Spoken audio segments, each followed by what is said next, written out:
प्रसार भारती अभिलेखागार की प्रस्तुति सदाबहार सुनहरे दौर का अनमोल खजाना।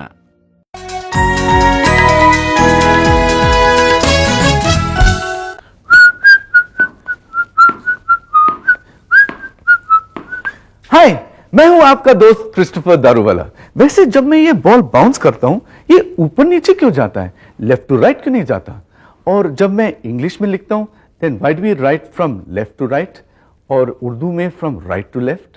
और जब सूरज तो ईस्ट में राइज करता है और वेस्ट में डूबता है, नॉर्थ में क्यों नहीं राइज कर सकता और साउथ में क्यों नहीं डूबे? नॉर्थ साउथ ईस्ट वेस्ट ऊपर नीचे, ये डायरेक्शंस के चक्कर में ना मैं ही अपने सवालों में कंफ्यूज होते जा रहा हूं। देखते हैं शिवम अपने सवालों से दीपिका को कैसे कंफ्यूज कर रहा है।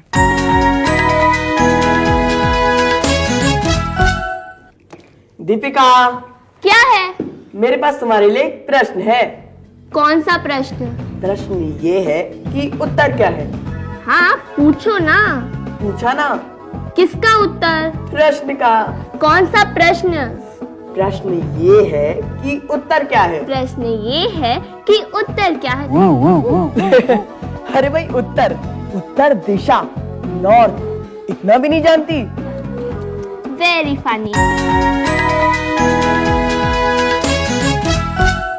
आपको वो जोक अच्छा लगा? मुझे तो कुछ मजा नहीं आया। वैसे बुरे जोक पे जब हम फ्राउन करते हैं तो हम लगभग 45 फेशियल मसल्स को एक्टिव करते हैं, और जब अच्छे जोक पे हम स्माइल करते हैं तो हम लगभग 17 फेशियल मसल्स की एक्सरसाइज करते हैं। हमारे हर एक्टिविटी, हर एक्शन में साइंस।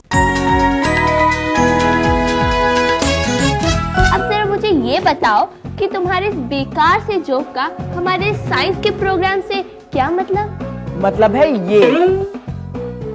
ये तो कंपास है, दिशा दिखाने वाली चुंबकीय सुई। वो तो मुझे भी पता है, लेकिन कभी सोचा है कि सुई को कैसे पता चलता है कि पृथ्वी का नॉर्थ और साउथ कौन सा है? अरे इसलिए क्योंकि ये मैग्नेटिक है, चुंबकीय है। लेकिन चुंबक तो लोहे को खींचते हैं, आयन को ही तो अट्रैक्ट करते हैं मैग्नेट। एक मिनट, जरा कंपास देना ना। वापस तो दोगी? पक्का पक्का दूंगी।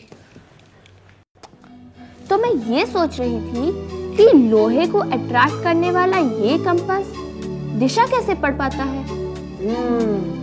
भाई, हमें तो सूरज बताता है पृथ्वी का ईस्ट और वेस्ट, लेकिन इस कंपास को कौन बताता है पृथ्वी का नॉर्थ और साउथ? कैसे पता चलता है इस कंपास को कि नॉर्थ और साउथ कहाँ है?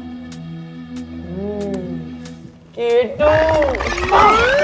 अरे, पहले मुझे याद करते हो, जब आती हो तो घबरा जाते हो। एक्चुअली केटू, हमारा डाउट थोड़ा अर्जेंट है। हमें ये पता करना है कि लोहे को अट्रैक्ट करने वाला एक कंपास दिशा कैसे पढ़ पाता है? जवाब बहुत सिंपल है, छुपा है मीलों नीचे, जमीन के अंदर। सच्ची? ऑफ कोर्स, सच्ची। लेकिन हम इस जवाब को ढूंढेंगे कैसे? दिमाग से। ऑब्जर्वेशन, अंडरस्टैंडिंग एंड लॉजिक, यही तो है साइंस के 3 गोल्डन रूल्स। अच्छा, अभी बताओ, तुम लोगों को इतना तो पता है कि मैग्नेट लोहे को अट्रैक्ट करता है? ये देखो। लेकिन क्या मैग्नेट एक दूसरे को अट्रैक्ट करता है? नहीं। हाँ। अरे नहीं। अरे बाप रे, अगर मैं कहूँ कि तुम दोनों सही हो। देखो, मैग्नेट में होता है एक नॉर्थ पोल और एक साउथ पोल। अब नॉर्थ पोल और साउथ पोल एक दूसरे को अट्रैक्ट करते हैं, लेकिन नॉर्थ एक दूसरे को अट्रैक्ट नहीं करता और साउथ भी अट्रैक्ट नहीं करता। अब समझ में आया। ऑपोजिट यानी विपरीत पोल्स में होता है अट्रैक्शन, और एक जैसे दो पोल्स में होता है रिपल्शन। बिल्कुल सही। अब देखो, तुम्हारे कंपास पे लगी सुई भी एक मैग्नेट है। अब आते हैं तुम्हारे सवाल पर कि इसे नॉर्थ साउथ पोल की तरफ अट्रैक्ट कौन करता है? जवाब छुपा है मीलों नीचे, जमीन के अंदर। तो आप देखिए, मैं चलती हूँ, बाय। पृथ्वी के अंदर, उसके बीचों बीच, उसकी कोर में है आयरन और निकल। कोर बहुत गर्म है। इस जबरदस्त गर्मी के कारण ये दोनों मेटल्स पिघले रहते हैं। ये लगातार गर्म होकर ऊपर उठते हैं, फिर ठंडे होते हैं और नीचे आ जाते हैं। दूसरी तरफ पृथ्वी के लगातार रोटेशन से बिजली के करंट्स पैदा होते हैं। ये बिजली इस गर्मा गर्म मैग्मा को मैग्नेटिक बना देती है। मानो हमारी पृथ्वी के बीच में एक बहुत बड़ा बार मैग्नेट हो, जिसके किसी भी दूसरे मैग्नेट की तरह दो पोल्स या ध्रुव हो। अब कंपास की सुई भी एक मैग्नेट है। विपरीत पोल्स के आकर्षण के नियम पर इस सुई का साउथ पोल पृथ्वी के नॉर्थ पोल से आकर्षित होता है और नॉर्थ पोल पृथ्वी के साउथ पोल को ढूंढ निकालता है। मजेदार बात तो ये है कि हमारी पृथ्वी का मैग्नेटिक नॉर्थ है साउथ में और मैग्नेटिक साउथ है नॉर्थ में। ज्योग्राफिक पोल्स और मैग्नेटिक पोल्स का भी कोई लेना देना नहीं, दोनों अलग अलग जगह पर हैं। तो ये तो समझ में आ गया कि कैसे एक कंपास पृथ्वी का नॉर्थ और साउथ ढूंढ निकालता है, और ये भी कि मैग्नेट्स लोहे को अट्रैक्ट करते हैं और साथ ही साथ दूसरे मैग्नेट को भी अपने ऑपोजिट पोल से। क्या आप जानते हैं हर एक मैग्नेट लोहा ही होता है? लेकिन हर लोहा मैग्नेट नहीं। जहां क्यूरियोसिटी वहां है सवाल, और ये सवाल हमें ले जाती है साइंस की दुनिया में। अब ये देखिए, एक स्ट्रॉ, बलून और वायर।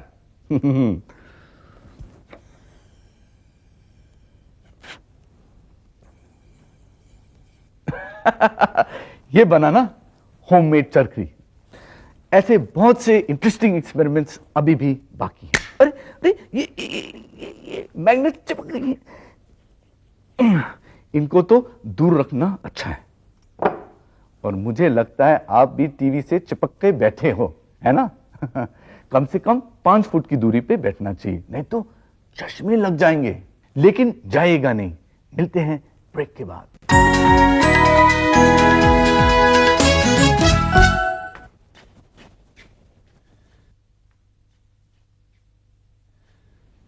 उफ हो, मैं तो तंग हो गया। मैं पिछले 10 मिनट से दोनों आंख खोल के इन दोनों पेन टिप्स को मिलाने की कोशिश कर रहा हूं। नहीं होता मुझसे। याद आया, जब हम नीडल को थ्रेड करते हैं तो हम एक आंख बंद करके थ्रेड करते हैं ना। Something to do with the science of vision, आंखों की साइंस। अरे अरे अरे, ये तो गिर गया। मैग्नेट है मेरे पास, उससे मैं ढूंढ निकालूंगा। नहीं मिल रहा मुझे। अब तो दीपिका और शिवम की मदद लेनी ही पड़ेगी।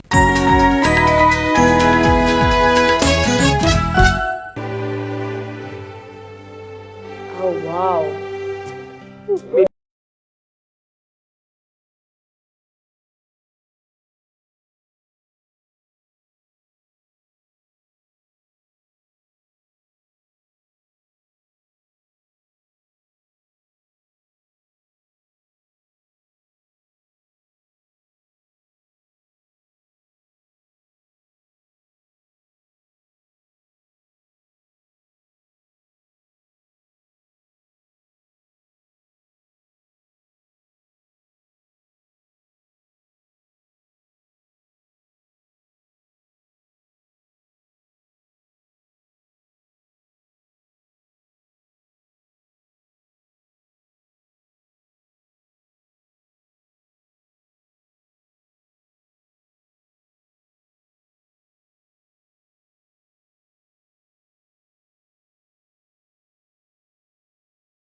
ना खेलते खेलते हमें ये पता चल गया कौन से मेटल्स मैग्नेटिक हैं और कौन से नहीं।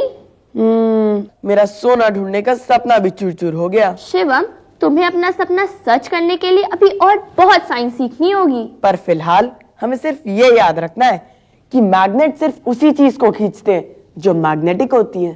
पर मुझे एक बात समझ में नहीं आ रही है कि मैग्नेट्स में ऐसी कौन सी खास बात है कि वो लोहे को अपनी ओर खींचते हैं। और लोहे में ऐसी क्या बात होती है कि वो मैग्नेट्स की तरफ खींचे चले जाते हैं? साइंस में हर बात का कोई ना कोई कारण तो होता ही है। तो चलो इसका भी कारण पता लगा ले। ये रही लोहे की एक सुई। इसमें करोड़ों मैग्नेट्स हैं और इमेजिन करें कि उन्होंने अपने अपने ग्रुप्स या डोमेन्स बना लिए हैं, बिल्कुल किसी प्लेग्राउंड की तरह, सब इधर उधर, जिसका मन चाहे जिधर।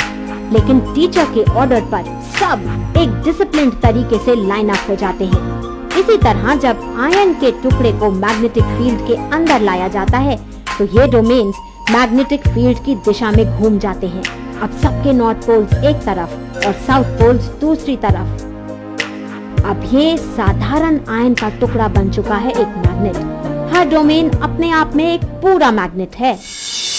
हेलो केचू। हाय। अरे ये आप क्या कर रही हैं? तुम लोगों को दिखा रही हूँ कि कैसे मैग्नेट की कंपनी में एक मामूली सी सुई भी मैग्नेट बन जाती है। देखो ऑलरेडी मैग्नेटाइज हो गई। काश शिवम भी मेरी कंपनी में रहकर चाहे कुछ ही देर के लिए मेरी तरह बन जाता। थैंक गॉड मुझ में आयन नहीं है, वरना मैं इस जैसा। बाप रे बाप। दीपिका, शिवम कहता है उसकी बॉडी में आयन नहीं है। तुम जवाब में कुछ नहीं कहना चाहोगे? Of course. Shivam, are you sure तुम्हारी बॉडी में आयरन नहीं है? Poor boy. अच्छा मजाक छोड़े और सोचो, हम सब में आयन है। हाँ, आयरन हमारे खून का एक बहुत ही इम्पोर्टेंट हिस्सा है। तो फिर तो हमारे खून को भी मैग्नेट की तरफ खींचना चाहिए ना? अगर मैं तुम्हारा सवाल ठीक समझ रही हूँ तो तुम दोनों ये कहना चाह रहे हो कि हमारी बॉडी में जो आयन है उसे मैग्नेट से अट्रैक्ट होना चाहिए। मतलब कि अगर ये मैग्नेट मैं इधर रख देती हूँ तो यहाँ का सर्कुलेशन बढ़ जाएगा। हाँ, बड़ा बुद्धू सवाल था क्या? बुद्धू सवाल तो सिर्फ एक होता है ना, जो पूछा नहीं जाता कर ले। हमारे खून में आयन है और ये हम सब जानते हैं, तभी तो हेल्दी रहने के लिए आयन रिच डाइट लेते हैं। लेकिन खून में आयन के एटम्स अकेले रहते हैं, हीमोग्लोबिन मॉलिक्यूल का एक हिस्सा बनकर। इसीलिए हमारे खून में आयन होते हुए भी वो मैग्नेट से अट्रैक्ट नहीं होता। हमारे ब्लड सर्कुलेशन पर मैग्नेट का कोई असर नहीं पड़ता। भाई केटू की यही तो स्पेशलिटी है, वो इतनी अच्छी तरह से समझाती है कि हमें पता ही नहीं चलता हम कब इतना कुछ सीख गए। अब वो हमें ये सामान देके गई है इस चैलेंज के साथ कि हम इस सामान से अपने लिए कंपास बनाएं। एक ऐसा कंपास जो हमें दिशा दिखाए। तो लगाते हैं थोड़ा दिमाग और देखते हैं हम अपने लिए कंपास कैसे बना सकते हैं। सबसे पहले सुई को एक बार मैग्नेट से स्ट्रोक करके बनाते हैं एक मैग्नेट। अब बर्तन में पानी पर फ्रीली फ्लोट करेगा ये थर्मोकॉल का टुकड़ा। मैग्नेटाइज सुई को अब रख देते हैं इस थर्मोकॉल पर। अब देखिए कमाल, बन गया ना कंपास। एक नोक है नॉर्थ और दूसरी साउथ पोल की तरफ, बिल्कुल कंपास की तरह। सदियों से दिशा ढूंढने में कंपासेस ही यूज होते आ रहे हैं। कोलंबस ने भी कंपास ही यूज किया था। भारत की खोज में वो पश्चिम दिशा में बढ़े, तब भी कंपास ने दिशा सही बताई थी। वो बात दूसरी है कि उन्हें रास्ते में मिल गया अमेरिका। ऐसा ही होता है। बिल्कुल ऐसा ही होता है जब हम अपना दिमाग लगाएं। साइंस को खेलें, समझें और अप्लाई करें। आप भी मानते हैं ना कि जो बात हम अपनी आंखों से ना देखें वो हमें कम समझ में आती है। मानते हैं ना आप? इसीलिए तो हम दोनों को एक आइडिया आया है। आइडिया ये है कि हम कुछ ऐसा करें जिससे हमें मैग्नेट का फील्ड दिखाई दे जाए, लेकिन उसके लिए लगेगा थोड़ा सामान जिसे हम ढूंढ ढांड कर ले ही आएंगे।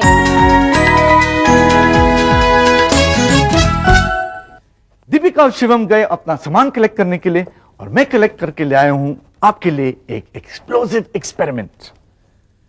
Baking powder, vinegar and some dish washing liquid, तीनों को मिला दीजिए।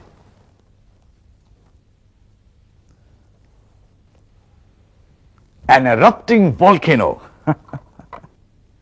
जब तक ये इरप्शन बंद नहीं होता, आप लीजिए एक छोटा सा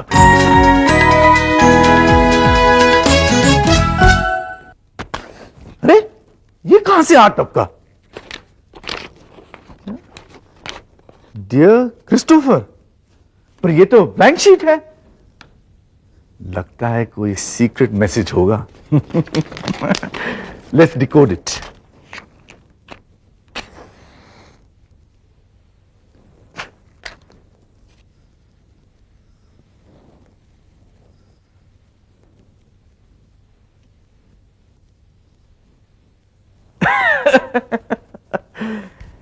ऐसा ही होता है। Science is all about finding invisible truths जैसे दीपिका और शिवम कर रहे हैं। हमारा मिशन है मैग्नेटिज्म के इनविजिबल फील्ड को देखना, और उसे पूरा करने के लिए हम लाए हैं ये सामान। तो सबसे पहले हम इस ऑयल को स्पीकर में डाल देंगे।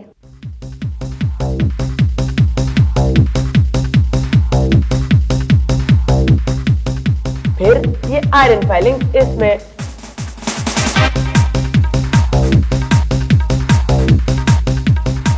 लगता है इसमें थोड़ा और ऑयल डालना पड़ेगा।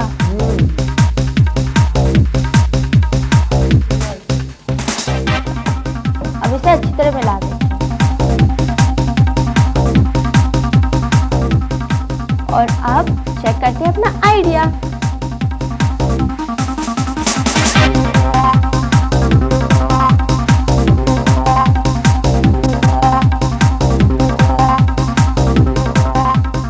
मैग्नेटिक फील्ड में आने से हर आयन फाइलिंग भी बन गई है एक चुंबक। देखते हैं अनलाइक पोल्स के बीच लाइंस ऑफ फोर्स।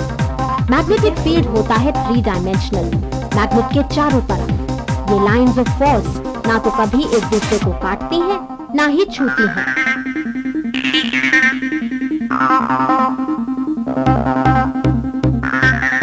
अब लाइक पोल्स के बीच का रिपल्शन साफ नजर आ रहा है। जितने पास लाइंस ऑफ फोर्स उतना ताकतवर है मैग्नेट, जितने दूर उतना कमजोर। मैग्नेटिक फील्ड पोल्स के पास सबसे ज्यादा होता है। मैग्नेटिक पोल्स कभी अकेले नहीं मिलते। चुंबक को कितने भी टुकड़ों में क्यों ना तोड़ दिया जाए, उसमें हमेशा दोनों पोल्स होंगे। हॉर्सशू मैग्नेट ताकतवर होते हैं, कारण उनका आकार। पोल्स इतने पास कि उनका बल ज्यादा होता है। पृथ्वी का मैग्नेटिक फील्ड फैला तो हुआ है 6000 किलोमीटर के घेरे में, लेकिन है बहुत कमजोर। इनफैक्ट अगर हम आयन के भी बने हो तो भी पृथ्वी की ग्रेविटी ही हमें जमीन पर रोक के रखेगी, उसका मैग्नेटिज्म नहीं। अभी हम आपके साथ शेयर करने जा रहे हैं एक बहुत ही मजेदार, एक बहुत ही फैसिनेटिंग फैक्ट। भाई माइग्रेटिंग बर्ड्स के बारे में तो आपने सुना ही होगा, वही बर्ड्स जो सर्दियों के मौसम में गर्म जगहों पर पहुंच जाती हैं। कमाल की बात तो ये है कि ये माइग्रेटिंग बर्ड्स हर साल उसी देश, उसी जगह, यहाँ तक कि उसी पेड़ पर जाकर बैठती हैं, जो कि हजारों मीलों दूर होते हैं। कैसे? इस अजूबे में भी छुपा है मैग्नेटिज्म। माइग्रेशन प्रकृति का एक ऐसा अजूबा है जिसे समझने में दुनिया भर के साइंटिस्ट्स लगे हैं। अब समझ में आने लगा है कि माइग्रेशन के पीछे छिपा है मैग्नेटिज्म। पक्षियों में एक विशेष क्षमता है, वो पृथ्वी के मैग्नेटिज्म को पहचान सकती हैं। मतलब ये कि माइग्रेशन के रूट पर वो पहाड़ियों, नदियों, समुंदरों और पेड़ पौधों को तो देख ही सकती हैं, साथ में पृथ्वी के मैग्नेटिक फील्ड को भी पहचान कर अपनी मंजिल ढूंढ निकालती हैं। सोचकर लगता है कि मैप रीडिंग में हमसे कहीं आगे हैं ये पंछी। इतना सा होगा इन पक्षियों का ब्रेन, लेकिन पहुंचा देता है इन्हें हजारों मीलों दूर। अगर आगे से आपको कोई बर्ड ब्रेन कहे तो उसे थैंक यू बोलकर ये फैक्ट जरूर बताइएगा। वैसे मानना तो पड़ेगा ह्यूमन ब्रेन को ही। हमने ना सिर्फ दुनिया के बारे में इतना सब कुछ जान लिया है, बल्कि अपने लिए बहुत ढेर सारी चीजें भी बना ली हैं। अब मैग्नेट से कितनी चीजें बनती है आप इसका अंदाजा भी नहीं लगा सकते। जब हमें पता चला तो हम तो हैरान रह गए। फ्रिज के ऊपर लगे स्टिकर से लेकर दरवाजे की घंटी, कंप्यूटर्स, कार के इंजन्स, टेलीफोन इंस्ट्रूमेंट्स और tape recorders, music systems, television sets और सेल फोन्स में भी मैग्नेट्स हैं। ऑडियो और वीडियो टेप्स में भी वो मैग्नेट्स ही हैं जो इंफॉर्मेशन स्टोर करते हैं। प्लास्टिक मनी, जिनकी पहचान ही होती है उनकी मैग्नेटिक स्ट्रिप से। मैग्नेट्स की दुनिया कमाल की है, जितनी कमाल की उतनी ही बड़ी भी। यानी ऐसी बहुत सारी चीजें जिनके बारे में हमने आज बात नहीं की, जैसे मैग्नेटिज्म और इलेक्ट्रिसिटी के रिश्ते की बात, या मैग्नेटिज्म और हीट के रिश्ते की बात। बात की बात तो ये है कि ये साइंस की दुनिया है और यहाँ फैक्ट्स पता करने में कुछ अलग ही मजा है। हमें आपके पत्रों में ढेर सारे क्वेश्चंस मिल रहे हैं और हम उसके जवाब ढूंढ रहे केटू के साथ। So over to K two. Hi again and thank you for writing. अब वक्त है आपके सवालों की पोटली खोलने का। आप लोगों ने हमसे पूछा है कि रात को जानवरों की आंखें लाइट पड़ने पर क्यों चमकती हैं? तो इसका जवाब छुपा है उनके आंखों के स्ट्रक्चर पर। खुद ही देखिए।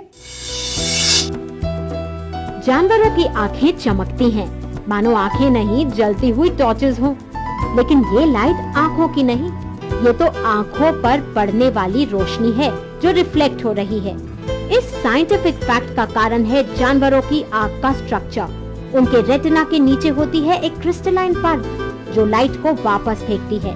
इस पर्द की मदद से वो बहुत कम लाइट में बहुत अच्छी तरह देख सकते हैं। ये क्रिस्टलाइन पर्द रात को एक्टिव रहने वाले जानवरों में, मतलब नॉक्टर्नल एनिमल्स में बड़े काम की है। देखते हैं मेरी फ्रॉगी की आंख चमकती है या नहीं। पर वो है कहां? अरे, और ये लाइट पे चली गई। फ्रॉगी, फ्रॉगी, तू कहां है रे? फ्रॉगी, फ्रॉगी, ओह, तू तो वहां है और तेरे आंखें भी नहीं चमकती।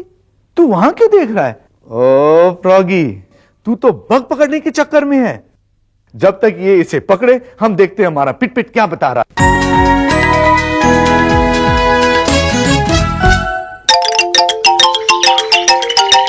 कहाँ हो? मैं यहाँ हूँ, इस हरी हरी शैवाल के पास, यानी काय, यानी एल्गाई। मैं तुम्हें ये ब्रेड बताने। फफूंद वाली ब्रेड ना, फफूंद अर्थात फंगस, फंगी, ये भी वही है। क्या वही है? जीवाणु, माइक्रोब्स, हमारी तरह ये भी जीवित है। जीवित है, पर ये चलते फिरते तो दिखते नहीं। पर ये बढ़ते हुए तो दिखते हैं ना। तुम्हारे इस ब्रेड पर सफेद रंग की फफूंद कल तक और बढ़ जाएगी। शैवाल अभी यहाँ तक है तो कल वहाँ तक पहुँच जाएगी। इनका बढ़ना ही इनके जीवित होने का प्रमाण है। सजीव है ये जीवाणु। और भी जीवाणु होते हैं क्या? हाँ, बैक्टीरिया या कीटाणु, वायरस या विषाणु और प्रोटोजोआ या प्रजीवक भी अन्य जीवाणु हैं। क्या ये जीवाणु हमें नुकसान पहुंचाते हैं? इनमें विषाणु अर्थात वायरस सबसे ज्यादा घातक है। बाप रे, और कीटाणु? अरे ये तो तुम्हारे पनीर और दही बनाने के काम भी आते हैं। और प्रजीवक? प्रजीवक यानी प्रोटोजोआ भी एक कोशीय प्राणी है। ये मलेरिया रोग का कारण बनते हैं। बाप रे, जीवाणु इतना छोटा है और खतरा इतना बड़ा। इन जीवाणुओं से हमें कोई लाभ भी होता है क्या? बहुत लाभ होते हैं। खाद्य पदार्थ बनाने में, उपयोगी रसायन बनाने में, पानी शुद्ध करने में और कार्बनिक कूड़ों को नष्ट करने में इनका उपयोग होता है। हाँ, जीवाणु जीवन सृष्टि की सबसे छोटी मिसाल है। फिर भी देखो ये करता कितने कमाल हैं। इसलिए जीवाणु छुपे रुस्तम है।